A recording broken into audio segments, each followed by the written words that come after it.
In this Marma Self-Care video, I'll be covering the Marma points of the scalp. We're going to start with Kapala Marma.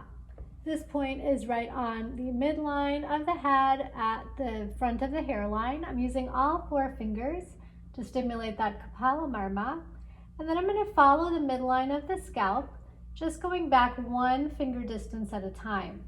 As I do this, I'll be stimulating the other Marmani points, 3 Marma points that are located along this midline.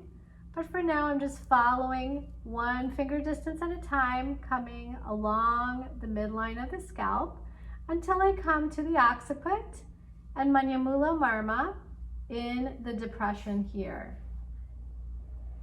So that's 1 round. I'm going to come back to Kapala Marma now, holding steady, using all 4 fingers. I'm going to come back 1 finger distance at a time. And then I'm going to stop at Brahma Randra Marma, using my middle finger to give more emphasis there and hold for 5 to 10 breaths.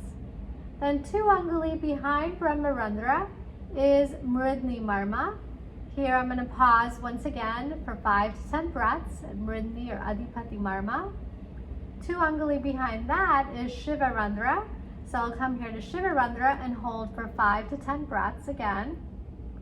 And then I'll continue along this midline of the scalp, coming back to that Manyamula Marma located in that depression at the occiput.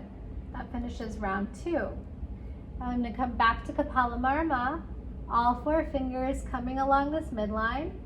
This time I won't pause, but I'll just go through the midline, all of those points. So I do at least 3 repetitions along the midline of the scalp. You can always do more if you like. Now when I come to Manyamula, this time, I'm going to hold steady, and here I'm pushing into the cranium as I stimulate this Manyamula Marma. I'm going to hold for 10 to 12 breaths. This is a very deep grounding point. It's going to help stabilize the breath, stabilize the entire spine. Now we have covered all the Marma points on the scalp.